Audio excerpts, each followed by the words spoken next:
Amigas, amigos, bienvenidos a Galería VIP. Está con nosotros Ricardo Camacho, que nos va a platicar respecto al arte de nuestro país. Gracias por estar aquí, bienvenido. No, al contrario, gracias por la invitación. Tienes bastante actividad este año.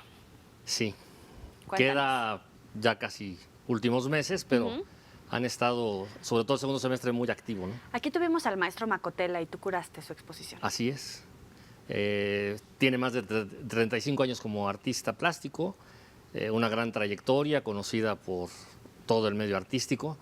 Y bueno, era de alguna manera proyectarlo en esos 35 años, pero con todo este movimiento que está pasando en México, ¿no? Que sabemos que nos están poniendo violentos, un México que se emite en alertas turísticas, en fin, un México que sí es la realidad de México, pero también tenemos otra realidad, ¿no? Como es el arte. Y entonces, desde el año pasado traigo un concepto curatorial que va enfocado a que el arte y la cultura es un excelente antídoto, si no es que el mejor, para combatir la violencia. De hecho, el presidente Calderón estuvo cerca de todo ese movimiento el año pasado, ¿no? La exposición que tuviste, las máscaras también. Mira, hubo varias curadurías el año pasado. Yo creo que de las más importantes, y de hecho histórica, fue una en la que participaron 9 grandes maestros, que fue en la Fundación Sebastián, y se llamó Las posibilidades de la forma, antología visual de entre siglos. En esta exposición participaron Toledo, Sebastián, Felgueres, Aceves Navarro, Arias Murueta, Vicente Rojo, Roger von Gunten. Y la memoria nos falló, pero son 9. Total 9 grandes. Luis López Loza también, y el maestro, creo que Gustavo Arias Murueta. Entonces, es un evento histórico en ese instante porque generalmente tú puedes tener una exposición. Y en esta exposición puedes tener cuadros de todos, ¿no? Renacentistas, puedes tener referencias nacionales como puede ser Tamayo, Siqueiros, todo esto, ¿no? Pero lamentablemente ya no existen, ya no están modificando al arte contemporáneo. En cambio, lo que hace Toledo, lo que hace Felgueres, lo que hace Cuevas, etcétera, es todo cambiante, ¿no? Y aunque son personas que vienen ya de hace algunos años, andan ubicándose en los 80s de edad, pues son mentes jóvenes, son creadores importantísimos y que algunos serán referencia nacional, ¿no? Por ejemplo, esta exposición estaba enmarcada justo en la época donde el gobierno calderonista pues también tenía estos números bastante oscuros, ¿no? Sangriento el sexenio. ¿Cómo convences a los artistas de presentarse y participar en este tipo de exposiciones y con qué material? Mira, no fue tanto convencerlos, fue acercarme, entre ellos se conocen porque vienen desde una época denominada la ruptura, y aunque no es algo que está en los libros perfectamente definido, así como la ruptura es tal cosa, la realidad es de que sí es un movimiento que se gestó precisamente en contra de toda esta polémica que existía por ahí de los 60, 70, el movimiento del 68, que hablaba mucho de lo que era un poco la interpretación gubernamental, ¿no? El muralismo. Diego Rivera era pieza fundamental, lo mismo el maestro Siqueiros, etcétera. Pero todas estas mentes jóvenes, Cuevas, el mismo Felgueres, Sebastián, que se pegó como de los últimos, dicen, bueno, no tenemos por qué estar expresándonos como normalmente se expresa ese muralismo o esa pintura mexicana, todo ese tipo de cosas. Y entonces viene ese movimiento que empieza a romper, de ahí la ruptura, y empiezan con sus partes abstractas, empiezan a motivar que otros artistas también se empiecen a separar y realmente, bueno, pues los va haciendo grandes y conocidos a nivel mundial, ¿no? Tamayo rompió con el muralismo, pero no necesariamente es exactamente, de la no está ruptura, de esta corriente, ¿no? Tampoco Toledo. Toledo no está considerado, aunque tiene la edad y todo, como de esta parte de la ruptura, estaba en otros contextos, en aquellas fechas, pero bueno, finalmente fue invitado en esta exposición porque es un ícono nacional ya, ¿no? Toledo es realmente un maestro de proporciones excepcionales, ¿no? Al igual que nosotros. Y has trabajado con bastantes de estos miembros de este movimiento. También tienes por aquí la inauguración de la curaduría de la exposición de la maestra May Cubiles en Valle de Bravo, ¿no? Así es. En estos momentos vigentes está precisamente May Cubiles, que es una artista pintora, estuvo casada con un cubano muy conocido también, el maestro Miguel Cubiles. Y entonces, bueno, ella tiene su estilo, y son una serie de personajes que como que se platican entre ellos, se dicen cosas, los ves, en fin, en un diálogo permanente que tú mismo como espectador estableces eso que se están diciendo, ¿no?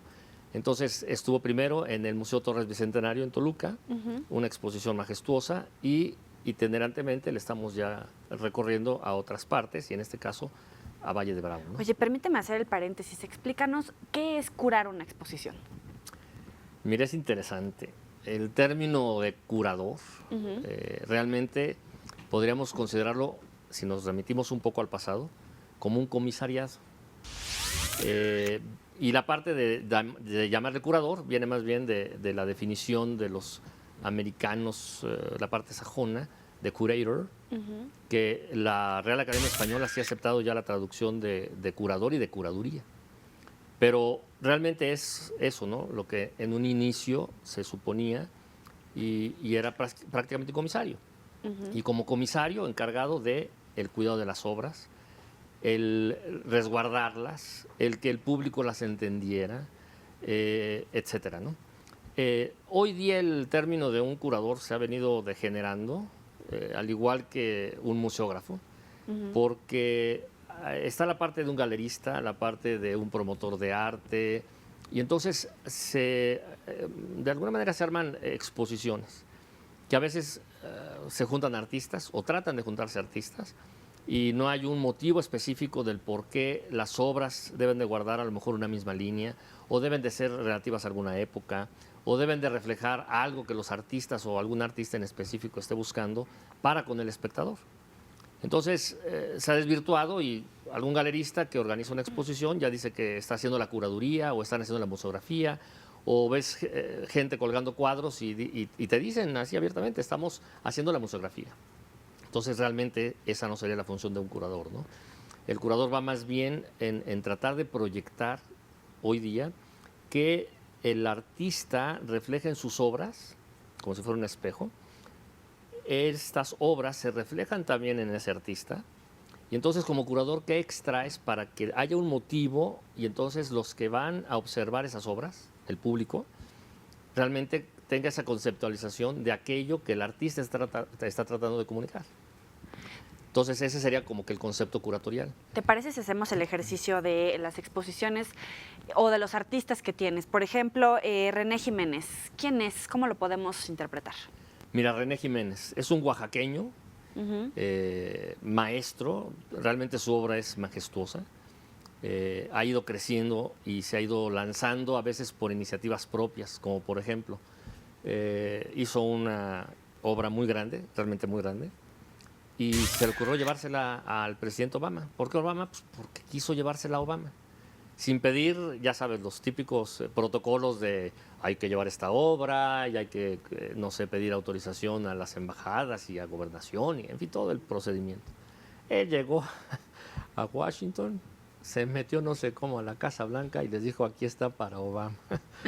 Y realmente la recibe Obama, de hecho está colgada. Y claro, René Jiménez regresa orgulloso y aquí lo reciben en el aeropuerto, gobernación, lo detienen para que tenía que pasar a no sé dónde y toda una faramalla que se armó. Y entonces ya estando en gobernación le dicen, ¿y por qué no avisaste? ¿Rompiste los protocolos y demás? Y dice, bueno, no, yo le regalo mi obra a quien quiero, yo se lo doy a quien quiero. Y entonces este tipo de cosas es la rebeldía de René Jiménez, ¿no? Ahorita, por motivo del cáncer de mama, la lucha contra el cáncer de mama, se hizo una exposición, una curaduría muy interesante, que es precisamente a través de las obras cómo comunicar este combate que una mujer debe tener contra el cáncer, cómo tratar de prevenírselo. Y entonces hay esculturas, hay pintura y hay inclusive algo de joyería que muestra algunas partes del cáncer, y no en esa forma drástica, espantosa, de que hay el cáncer horrible, que de hecho lo es, ¿no? Muy sublime, ¿no? Pero, exacto, no sublimado, sino más bien artísticamente, y hay una escultura, por ejemplo, que emana de un árbol y las formas de este árbol, y entonces le falta el equivalente a lo que sería un seno, pero está mostrado artísticamente. O hay obras que están sobre paredes rosas, respetando los colores de este color ya internacional para el cáncer de mama y su combate.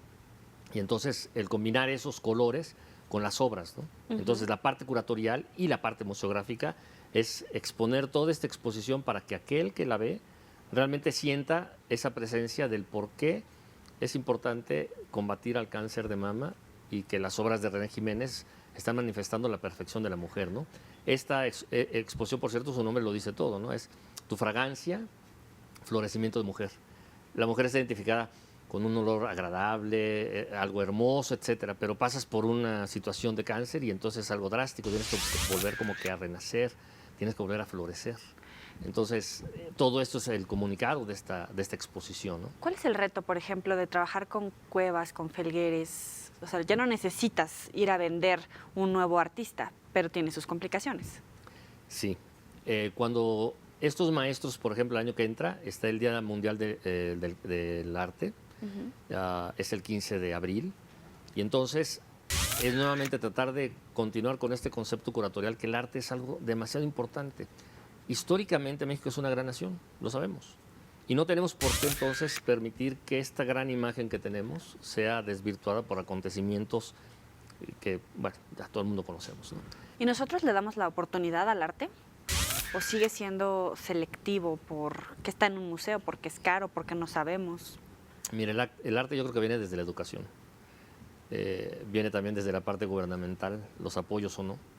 Sabemos que en últimas fechas se ha recortado el presupuesto del arte, no nada más del arte, hablemos un poco también de la ciencia, la tecnología. Entonces, hay aspectos de gobierno que a veces son más rentables, como, no quiero decir que sea malo, es muy positivo, pero están, por ejemplo, los programas de adultos mayores. Se consiguen votos rápidos. Entonces, en una campaña presidencial, que es más importante, tener los votos, no perder el poder. Y entonces, áreas como puede ser la cultura, como puede ser la tecnología, son olvidadas. Y al revés, hasta recortadas. Ahorita, Canal Conaculta, todo esto, cultura, han metido recortes. Entonces, deberían entenderse un poco que a largo plazo es la mejor inversión. Es como puedes educar a la gente.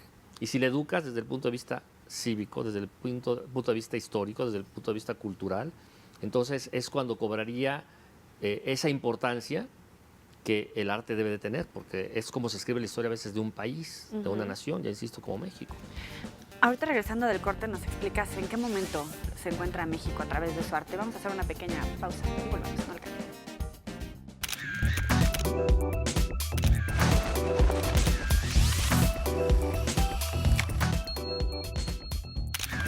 El artista se sienta halagado por lo que hace, por su trabajo, por su labor, y que sí siente ese reconocimiento, porque es muy triste ir a alguna exposición y que pues ni se acerca nadie.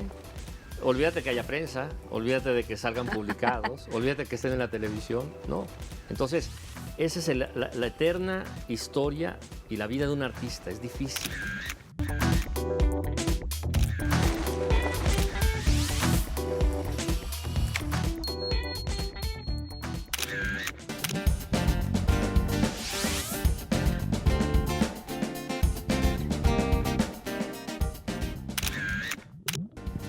Gracias por seguir con nosotros en Galería VIP. Ricardo, ¿qué momento está viviendo México?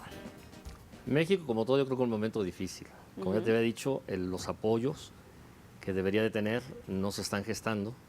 Entonces, cuando los artistas, que de por sí ya es algo difícil, no encuentran el cómo proyectar su arte. Y cuando hablo de artistas, no me refiero a las artes con más fama, digamos, como la pintura, la escultura. Hablemos, no sé, por ejemplo, de alguien de una orquesta. Dime un director de orquesta sinfónica. Tal vez me digas Batis o me digas... Se acabaron. Y si te digo, a ver, dime el saxofonista. O te digo, dime un poeta que esté ahorita escribiendo libros. O dime, no sé, cualquiera de estas artes que están ligadas, la danza misma, y son prácticamente olvidados. Y entonces, nosotros, yo en lo particular, lo que trato de hacer es que el artista tenga acercamientos y entonces apoyos, que ahí sí los logró con Aculta, por ejemplo, para tener impresiones, para sus catálogos, para cosas que un artista necesita para dar a difundir su obra. Hay apoyos, por ejemplo, en una gran exposición, generalmente la gente también está a la expectativa de, no sé, el cóctel y los bocadillos, ¿y de dónde sale eso? Entonces tenemos afortunadamente patrocinadores amigos, todos ellos, también que aman el arte y que entonces ponen todos estos elementos para hacer una exposición realmente magnífica, ¿no? Y que entonces el artista se sienta halagado por lo que hace, por su trabajo, por su labor, y que sí siente ese reconocimiento, porque es muy triste ir a alguna exposición y que pues ni se acerca a nadie. Olvídate que haya prensa, olvídate de que salgan publicados, olvídate que estén en la televisión, no. Entonces, esa es la eterna historia y la vida de un artista, es difícil. Y el que se sale un poco de estos cánones logra tener suerte, pues como en todo, ¿no? Un buen médico, un buen abogado, pero yo creo que estas carreras, si tú dices cuando eres joven, voy a ser abogado, te felicitan porque el abuelo, el padre, el primo. Si el que sea. dice que va a ser artista. El médico, no, hombre, el médico, mis respetos, va a ser ya el confesor de la familia porque luego son donde llorarles, ¿no? Ajá. Pero dices, voy a ser artista, no, te vas a morir de hambre, ¿cómo es posible que estés pensando en eso? ¿Qué te pasa? No, primero hasta terminas una carrera y después ya te dedicas al arte. Algo de esto pasaba, por ejemplo, antes con los deportistas. Hoy día es una profesión y todo el mundo quiere ser el Chicharito, todo el mundo quiere ser, no sé, un excelente tenista o quiere ser alguien famoso que gana no unos cuantos dólares, ganan millones de dólares, ¿no? El fútbol es una industria. El artista no cae en estos términos porque se le cree bohemio, se piensa bohemio, se ve en otro ambiente. Pero no son así, flojo. ya en corto. Mira, tengo muchas historias de esas biografías, ¿cómo les llaman? Las no No autorizadas. autorizadas, ajá. Que sí hay historias de risa, algunas de llantos, algunas de preocupación, algunas de que dices, ¿cómo es posible que haya vivido todo esto, ¿no? Y entonces hace más interesante tanto la obra de un maestro o la historia del por qué ubicas a alguien o sus estilos, cómo van cambiando.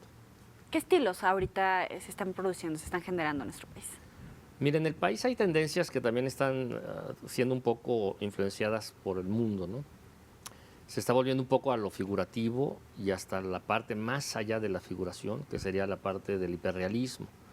Y el hiperrealismo va más allá inclusive del mismo fotorrealismo. Toman una fotografía propia o de alguien y la tratan de plasmar en el cuadro, pero dándole un toque adicional. Entonces realmente hay obras que pueden ser latas de Coca-Cola, pueden ser esferas, pueden ser personas, pero la ves, la palpas. Hay veces que es increíble ver, por ejemplo, un rostro dibujado hiperrealísticamente, que dices, no es cierto, o sea, casi tocas a la persona, ¿no? Y entonces estas tendencias se están dando y volviendo un poco a lo que eran antes las bellas artes, ¿no? Que generalmente eran rostros definidos, eran muy figurativos, y no así con los rompimientos, ¿no? Desde los cubistas, el mismo los abstractos, en fin, ¿no? Como que hoy día estas corrientes empiezan a tomar bastante fuerza. Sin descuidar que también, lógicamente, los grandes artistas siguen marcando las pautas. Nadie puede desconocer, como ya mencionaba un poco, lo que hace Toledo y toda la corriente que trae Toledo. Cuando yo voy a Oaxaca y ves a algún artista, te presenta muchas de las formas que tiene el maestro Toledo. Y a algunos les he dicho, ¿por qué haces Toledo? O sea, trata de tú ser independiente. En alguna ocasión estaba con un gran artista, me resolvió el nombre, para que no después me diga, Ricardo, ¿para qué me ventaneaste? Y le dije, no, mira, esto es Toledo, es más, mira, vamos a subirlo a Facebook, famoso. Y voy a poner como una pregunta, ¿de quién es esta obra? Y van a empezar a responder. Y efectivamente todo el mundo empezó Toledo, Toledo, Toledo, Toledo, hasta que uno solo dijo, es de fulano, porque sus caracteres en sus calaveras y esto y lo otro tienen un destello y esto significa tal y por lo tanto es tal. Pero uno de muchos, ¿no? ¿Qué más y cómo aconsejas a los artistas justamente para que se despeguen y empiecen a desarrollar su propio estilo, pero a la vez que poco a poco empiecen a generar su propia taquilla? Mira, un buen maestro, yo creo que es aquel que refleja sus sentimientos, sus partes internas en sus obras y que no se deja influenciar por nada. Y alguien puede decir, no, es que pinta como un niño, ¿cómo es posible? Pues te puedo presentar cuadros de como niños que valen los cientos de miles de dólares y que dices, ¿cómo es posible que se esté pagando eso?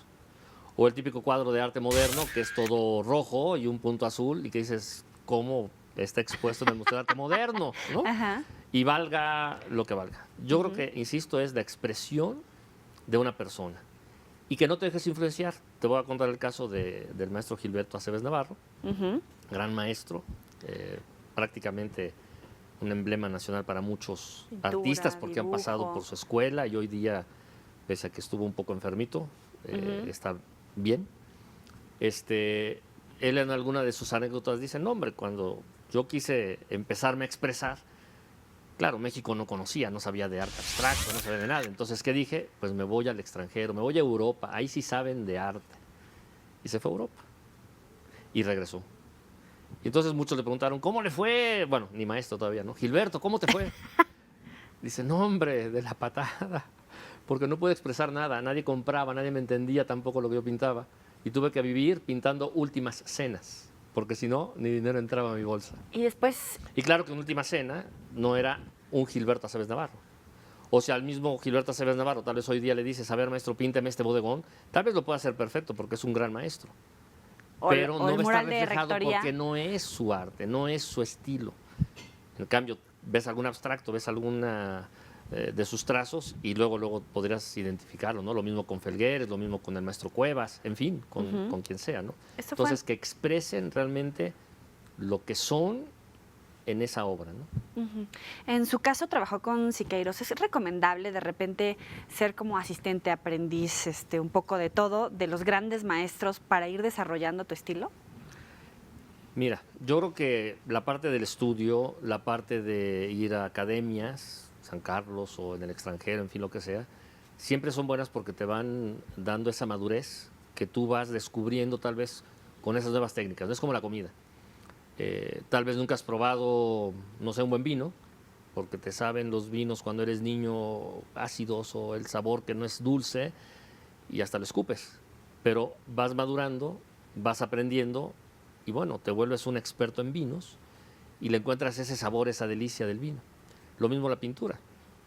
El maestro o los artistas van desarrollando hasta que encuentran el punto medular de lo que va a ser ya su obra. Y entonces eso es cuando definen. Y ya entonces son abstractos o tienen combinaciones o son surrealistas o en fin, pasan todo un proceso hasta definir perfectamente su obra. Y algunos, como por ejemplo el maestro Gustavo Arias Murueta, no hace mucho me dijo, Ricardo, ahorita es cuando realmente estoy expresando todo mi sentir y estoy proyectando lo que tal vez algunas épocas no había entendido o no había sentido como ahora lo tengo. Y hombre, estamos hablando de una persona de 82 años, perdón, de 85 años. Entonces, que te lo Pintura, diga un grabado. maestro que ya tiene más de 50 años con una trayectoria magnífica, ahorita tuvo un homenaje en el Macay, que es el Museo de Arte Contemporáneo de Ateneo de Yucatán, reconociendo sus más de 50 años como artista. Entonces, que alguien así te lo diga, pues tiene un significado muy importante para aquellos que están todavía en el desarrollo, ¿no? Hay gente que ha empezado con alguna técnica, digamos, y se siente esa técnica, y por algún motivo practica otra, y es cuando encuentra realmente su sentido y la proyección de lo que va a ser su obra ya para su futuro, ¿no? ¿Tú en particular de qué gustas? De todo. ¿Sabes por qué? Porque Goloso. es muy interesante, aparte de goloso, conocer a los artistas. Cuando dialogas con ellos y estás en su estudio, estás en su casa, en un restaurante, vas a algún viaje, y estás con ellos en ese diálogo y te empiezan a platicar de experiencias, de su obra, etcétera, es cuando empiezas a captar lo que están proyectando y entonces ya tal vez un punto o un rasgo que sea para cualquiera un rayón ya toma otra tendencia. ¿Es más rico? ¿Se disfruta más una obra cuando ya te la contaron, el contexto? Cuando cómo entiendes al artista y entonces interpretas su obra con eso que ya te contó, toma un sabor diferente. Te voy a poner un caso. Supongo que alguien toma fotografías y de un atardecer. Bueno, sale una excelente fotografía, pero no hay un concepto del por qué alguien pudiera hacer muchas fotografías de muchos atardeceres y entonces saborear el porqué de esos atardeceres y darle un sentido a todos los atardeceres. Y entonces no necesariamente son ya fotografías, sino estás buscando toda una temática, todo un concepto curatorial, en el cual esas fotografías hasta toman sabor, porque las estás viendo ya no nada más como un atardecer, sino ya a lo mejor cómo estaba la luz, cómo estaba el color de las nubes, cómo estaba o no la playa, cómo estaban o no los árboles. Empiezas a ver muchas cosas que no nada más de una muy buena fotografía. Y lo mismo pasa con un cuadro. Tienes toda una serie de elementos que te va dando el maestro. Te pongo otro ejemplo nuevamente con Arias Murueta. en el cual hace poco empezó a pintar cosas bastante obscuras. Y le pregunté, don Gustavo, ¿por qué ahora más oscuro? Me dice, Ricardo, el ruido, la violencia que vemos en la calle, todo lo que estamos viendo es negro. Y si no existiera el color negro, yo lo inventaba. Y por eso mis cuadros están proyectando eso. Y claro que es el reflejo de lo que él está viviendo y sintiendo. Entonces ya no nada más es ver una obra que la ves así como obscura, sino que ves el reflejo del maestro y dices, caray, toma ese sabor, ¿no?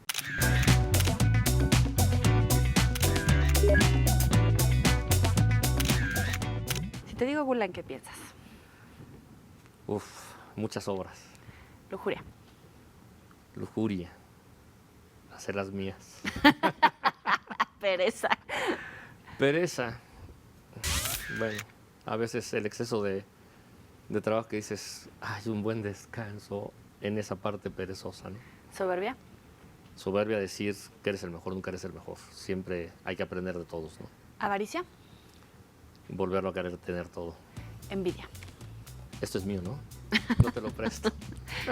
Ira. Es muy difícil, no conservo generalmente esa palabra. No podría tal vez interpretar esa la ira. Ricardo. Soy muy easygoing, como dicen. Dile a la gente dónde puede consultar las exposiciones que vienen, los maestros de los que hablamos, etcétera. Mira, las exposiciones que vienen están en distintos museos. ¿Alguna y página? Pueden entrar a la página de nosotros, que es 3Ws, Ujú. y después todo junto, sin acento, arteycuraduría.com.